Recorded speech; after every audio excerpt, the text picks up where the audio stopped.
It has been a remarkably social week for Abu Mohammad Al-Julani, a man who until recently had a $10 million bounty on his head. Once aligned with both ISIS and al-Qaeda, Julani has reinvented himself as the leader of Hayat Tahrir al-Sham, HTS, the Islamist group that spearheaded the overthrow of Bashar al-Assad's regime. With the military offensive over, Julani is now leading a charm offensive, seeking to persuade Western governments to lift sanctions that cripple Syria's energy and construction sectors, both essential for post-war reconstruction. Julani has repeatedly assured international press that his government's focus will be on rebuilding institutions rather than imposing strict Sharia law. However, his past raises pressing questions. Can a man who was once part of both ISIS and al-Qaeda truly transform into an enlightened reformer capable of rebuilding Syria? Abu Mohammad Al-Julani began his career in transnational jihad amidst the chaos of post-invasion Iraq. He steadily rose through the ranks of the insurgency before being captured and imprisoned in Camp Bucca, a facility notorious for shaping a generation of jihadist leaders. Released as the Syrian uprising began in 2011, Julani crossed into Syria with funding and orders from Islamic State leader Abu Bakr al-Baghdadi to expand the group's operations. He founded Jabhat al-Nusra, a Syrian offshoot of the Islamic State of Iraq, and quickly became a prominent figure in the conflict. Julani rejected Islamic State's transnational jihadist ideology and instead framed his faction as a nationalist struggle to free Syria from Assad, gaining local support. However, this strategy raised tensions with Baghdadi, who in 2013 announced the merger of Jabhat al-Nusra into the Islamic State of Iraq and Syria. Julani rejected the merger, instead pledging allegiance to al-Qaeda and its leader, Ayman al-Zawahiri, Osama bin Laden's successor. While this shift aligned him with another extremist organization, it also allowed him to maintain autonomy in Syria. Over time, Julani's ties to al-Qaeda became a liability, as Syrians and rebel factions increasingly saw al-Qaeda's global jihadist agenda as incompatible with their localized fight against Assad. Julani distanced himself from ISIS's and al-Qaeda's global jihad and brutality, formally breaking away in 2016 and rebranding his faction as Hayat Tahrir al-Sham. This move was part of a broader effort to shed the group's jihadist roots and recast it as a nationalist Islamist movement. Under his leadership, HTS dismantled ISIS and al-Qaeda networks in Idlib, consolidating control over the province. Despite the rebranding and public split from al-Qaeda, HTS continued to be designated as a terrorist organization by the UN, US, UK, and others, with the US maintaining a $10 million bounty on Julani's head until recently. The HTS takeover of Idlib provided the first glimpse of how Julani would govern. He had to walk a tightrope, rebuilding and developing the war-torn region to project a form of governance acceptable to both Syrians and the international community, while restraining hardline jihadists within his ranks from imposing strict Sharia law.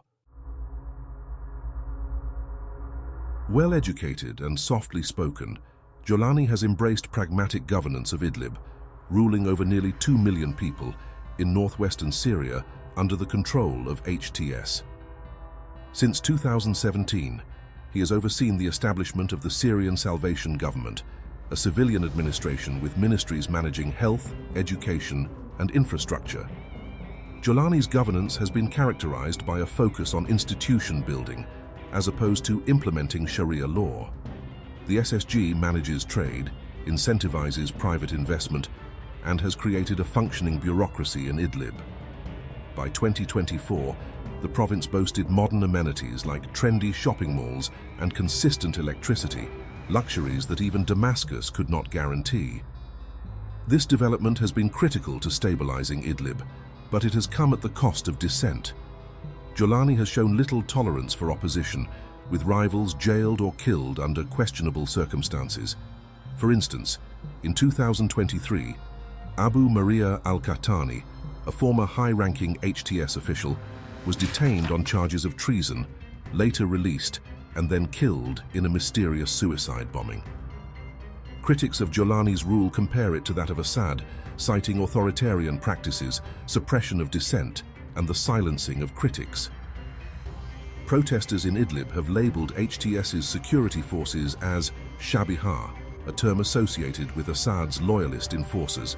In response to mounting discontent, HTS has introduced reforms, including the establishment of a Department of Grievances to address public complaints, though its effectiveness remains uncertain. Unlike the Taliban or ISIS, HTS under Julani's leadership has avoided extreme moral policing.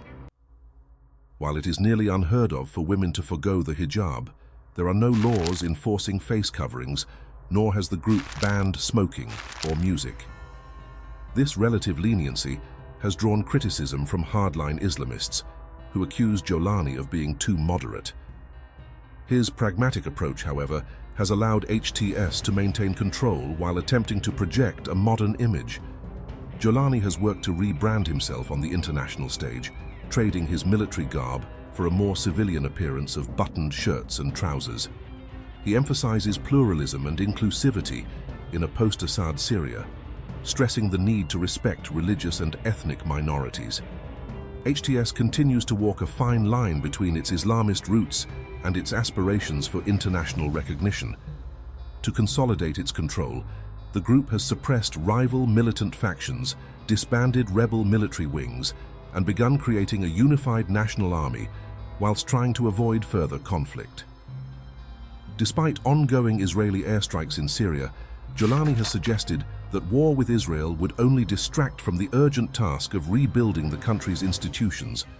Despite these efforts, significant challenges remain. Syria's state institutions, hollowed out by decades of corruption and centralization under Assad, require a complete overhaul. At the same time, Julani must contend with a myriad of jihadist groups pushing for stricter interpretations of Sharia law. Whether he can maintain his focus on institution building while keeping hardline factions at bay remains uncertain. Can Julani transform Syria?